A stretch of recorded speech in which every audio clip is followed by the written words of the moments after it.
안녕하세요. 파이어슬로 라이프 채널의 바슬입니다. 요즘 주식시장 참 어지럽죠. 예, 불과, 8일 만에, 거래일 8일 만에 코스피 시총이 한 1000조 원 가까이 요동치고 있더라고요. 오르락 내리락 하면서, 그렇게, 격동의 시대에 살고 있는 것 같습니다. 이제 외국인은 또 썰물처럼 빠져나가고, 그로 인해서 달러 원화 가치가 결국 떨어지는 것처럼 이제 보여줬죠. 어, 원화 달러 환율이 이제 올랐기 때문에 달러 자산 위주로 들고 있는 저에게는 제 개인적으로는 호재였지만 이게 나라 전체적인 상황에서는 그리 좋지만은 않은 상황인 것 같습니다. 그 외에도 이틀 전쯤인가 하루 전쯤에 AI 반도체 초과이익 배당금에 관한 논의로 시끄러워져 가지고 그런 정부 정책의 자살골이라고 할까요? 이런 것 때문에 외국인들이 썰물처럼 진짜 빠져나가게 된 것 같습니다. 그 한편으론 또 다른 뉴스에서는 마이너스 통장 이런 거에 대한 소식이 이제 40조를 돌파했다. 뭐 이런 얘기도 나옵니다. 누군가는 도망가고 누군가는 영끌하는 이 시점.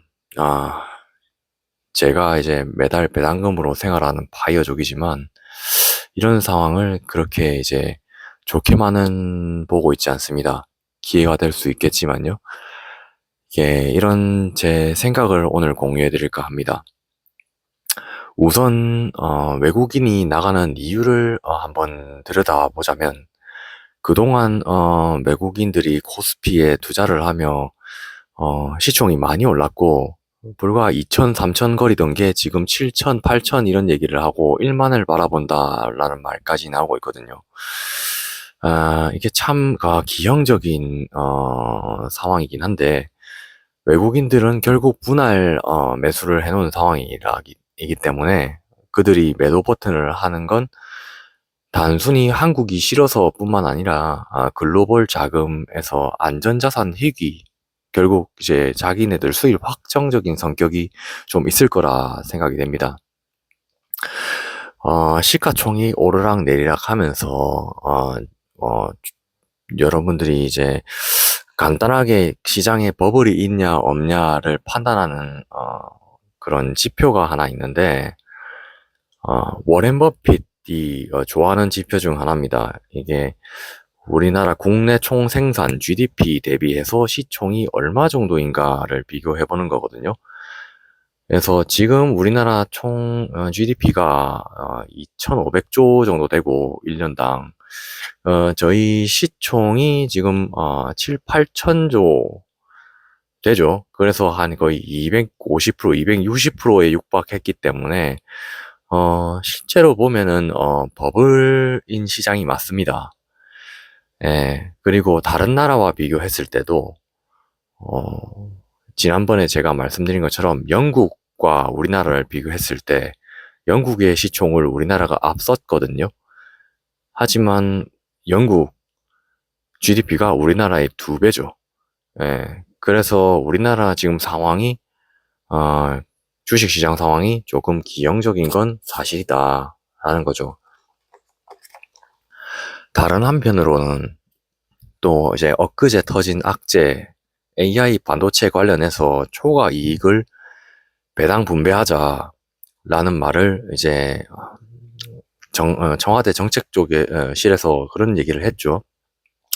그리고 이제 인터넷이나 커뮤니티 이런 걸 보니 그런 관련된 집단들이 몇 개 있는 것 같습니다. 그런 프로젝트를 맡은 집단들이 집단적으로 국가에서 이렇게 이제 이익을 나누려고 하는 그 아이디어를 공유하고 뭐 그런 걸 프로젝트화 만들려고 하는 그런 모임을 열더라고요. 그런 이제 공모회 같은 거를 본 것 같아요. 예. 하지만 AI 반도체 기업들이 이렇게 엄청난 실적을 바탕으로 초과 이익을 주주들에게 환원 하기 이전에 주가라는 것은 PER이랑 비교하지 않습니까? 그래서 어, 단기 순이익 이걸 봤을 때 만약에 분배금을 나누어준다 생각하면 기업 입장에서는 순이익이 줄어드는 꼴이 되죠. 주가는 그 순이익이 반영되기 때문에 순이익이 떨어지면은 주가도 떨어지는 게 맞죠. 그래서 이런 부분에서 참 이제 외국인들이 바라볼 때 한국에 투자할 때 한국 너네들 글로벌 스탠다드 지킨다 하더니 이제 와서 말 딴소리 하네. 이제 와서 또 너네들만의 정책을 새로 만들고 재편을 하네. 이러면 우리나라 신뢰를 잃는 거죠.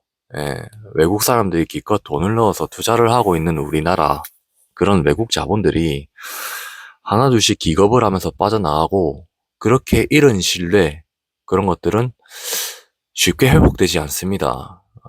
그러니까 이게 달가운 소식은 아니거든요. 그리고 배당금이라는 것도 분명히 수십 년 뒤에나 논의돼야 될 얘긴데 이게 AI가 발전함에 따라서 사람들이 일자리를 잃어가고 일자리를 잃다 보니 초과 생산되는 기계나 AI를 통해 초과 생산되는 부분을 어, 분배를 해서 경제를 돌리도록 만드는 사이클을 만들라 하는 거는 이제 AI의 사업가 샘 알트먼이 한 얘기거든요.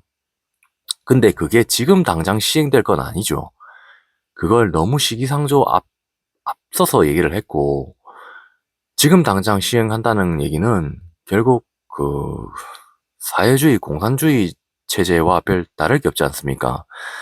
기업가들이 열심히 기회를 만들어내고 그리고 그에 같이 일을 하는 근로가들이 그들의 노력을 함께 해서 엄청난 실적과 성과를 냈는데 옆에서 솔직히 구경만 한 사람들이지 않습니까? 예, 구경만 하고 가끔가다 뭐 물건 하나씩 사주고 한국에서 물건 뭐 하이닉스에서 물건 살 게 개인이 살 게 뭐가 있습니까? 솔직히 해외에서 사다가 이제 그 상품을 만들어서 이제 한국으로 되팔고 뭐 그렇게 되는 거지. 그러니까 그런 실적들을 초과 이익을 국민들께 배당을 나눠라 이런 거는 노력하지 않고 숟가락을 얻겠다라는 얘기가 되는 거고 이런 부분이 외국인 투자자들에겐 아까 말씀드린 것처럼 순이익에 영향을 미치니까 주가 방어가 되지 않는다. 그리고 국가의 신뢰를 잃었으니 한국에 더 이상 투자를 하지 않겠다. 뭐 이런 방향성으로 가게 되는 거죠. 그 단기적인 시간 안에 외국인들이 팔고 나가니 어, 환율이 엄청 올랐더라고요.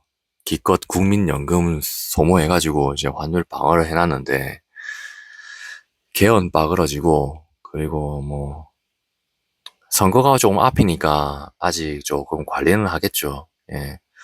그래서 함부로 건들지는 못하겠는데 하지만 이제 정치와 연관돼서 이제 경제를 바라보는 시선으로 볼 때 우리가 조금 더 현명한 판단을 내릴 수 있기 때문에 그쪽 정책 하시는 분들이 굳이 이렇게 시기상조 너무 빠르게 자살골을 넣을 이유가 있었나 싶습니다.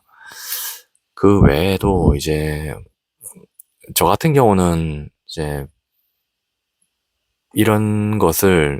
이런 위기들을 배당 투자로 버텨가고 있습니다. 하지만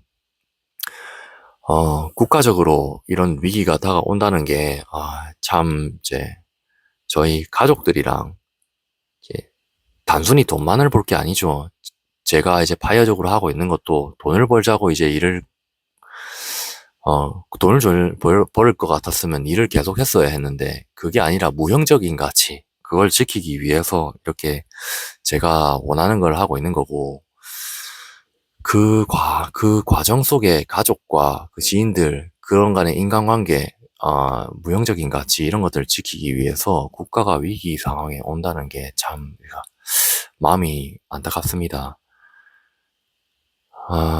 그 외에 이제 아까 말씀드렸던 개인 마이너스 통장이 총 40조 돌파를 하며 이제 가계 부채의 한계를 보여주는 그런 위험 신호들이 많이 잡히고 CPI 발표를 통해 이제 물가가 상승한다고 전망을 많이 했었고 그걸 따라가려면 미국의 금리 인상 그런 방향성과 우리나라도 아마 같이 올라갈 거기 때문에 이 상황에서 빚을 낸 사람들이 이자를 감당하는 건 아주 위험하죠. 그래서 영끌하시고 이런 분들은 최대한 주의해서 하셨으면 합니다.